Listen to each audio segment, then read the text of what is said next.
Airris and Jasmine, and just like Center Stage says, what Gigi says, let's talk about Avatar Airris. He looks like he's touched. Damn. I haven't heard that in a long time. Touched. Oh my God. So I kind of have a little bit on this, and we all know I'm not an Airris fan, and it's going to come out more in this conversation. But my first issue with him is, why are you judging how often she eats bacon? Yes, mind your business. Hate's got to stop. Bacon. Yeah, mind your business. If you don't want to eat the bacon, great. You don't do swine. We get it. Let her eat all the bacon she wants. Yeah. No, exactly. It's ridiculous. Leave that woman alone. I do like his honesty, though. About 80% of the time, the reason his previous relationships didn't work was because of him.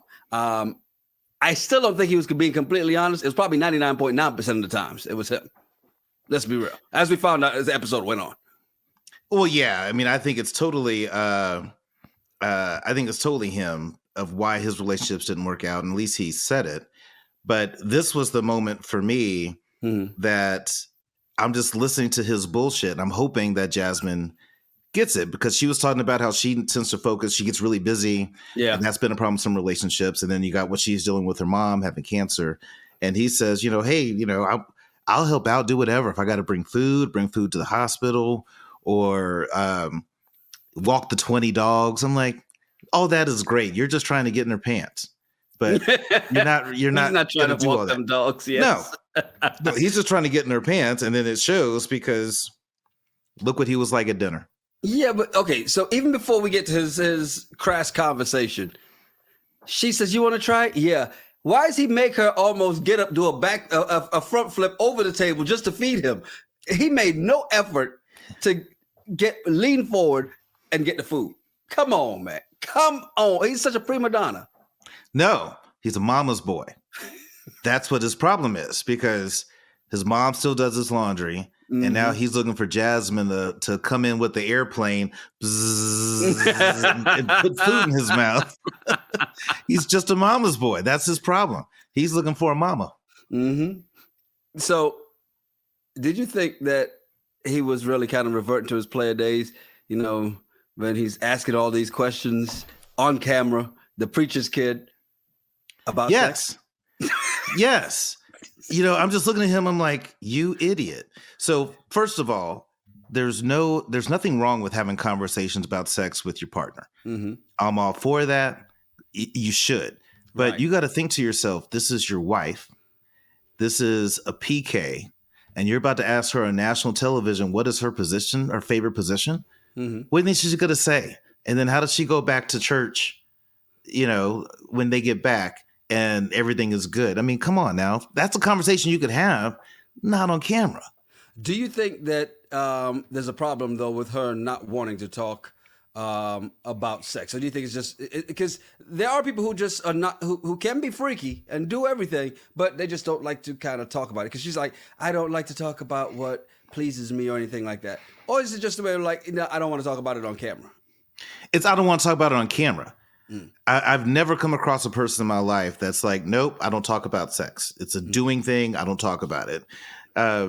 People are willing to talk, but they're not going to do it in large groups or in front of people. Right. And especially for her, when you're a PK and a pageant queen, there's an image that you have to maintain publicly. So you can't be pageant queen. I'm sorry. What? Nothing. I'm sorry. Keep going. Don't mind me over here. I'm just saying, you can't be the pageant queen and then be on live TV going, oh yeah, doggy style. That's all me. You bring the funk, pull my hair. Let's do it. I'm not going to do that.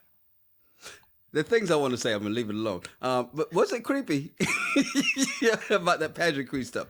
Was it creepy though that Airris asked, what if Jasmine's sister got closer to him? Especially after that sex conversation. Because he's like, oh, she's going to get close. What if she gets closer to me? Because, your mom already loves me. I'm like, he's really full of himself. He is. He even called himself a sex mentor. I was like, it's a great resume. Are you kidding me? And then my favorite, you're giving me lady vibes, but what's the quote? The quote is, we needed to get whore. What the hell?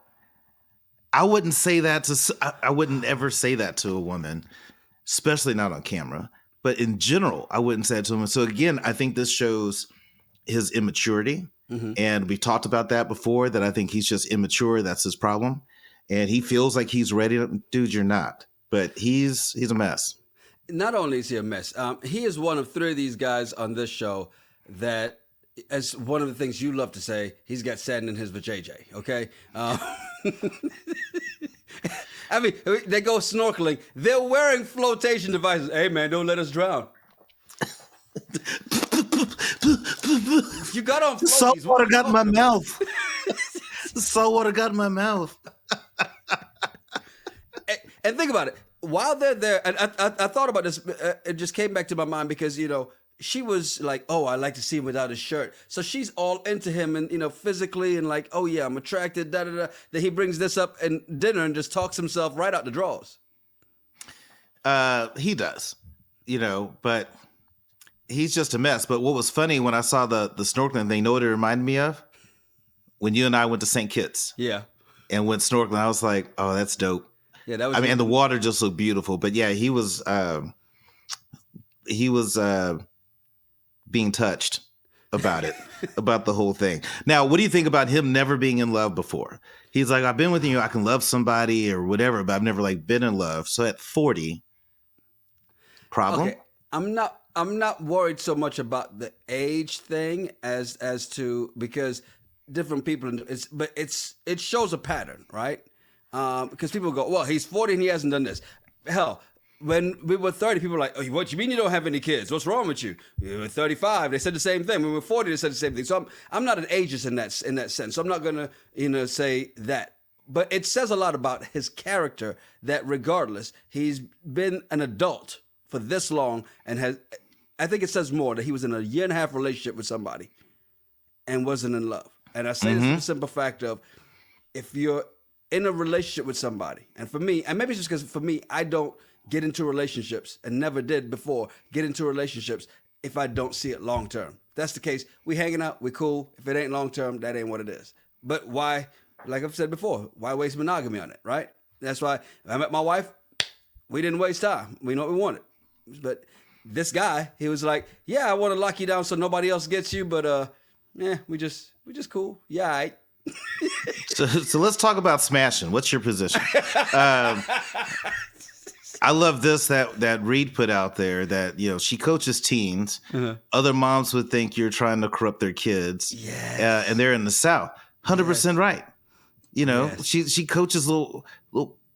What mom has her daughter as a cheerleader and her cheerleading coach is on TV going, oh yeah, doggy, pull my hair. Like it was a Stasia.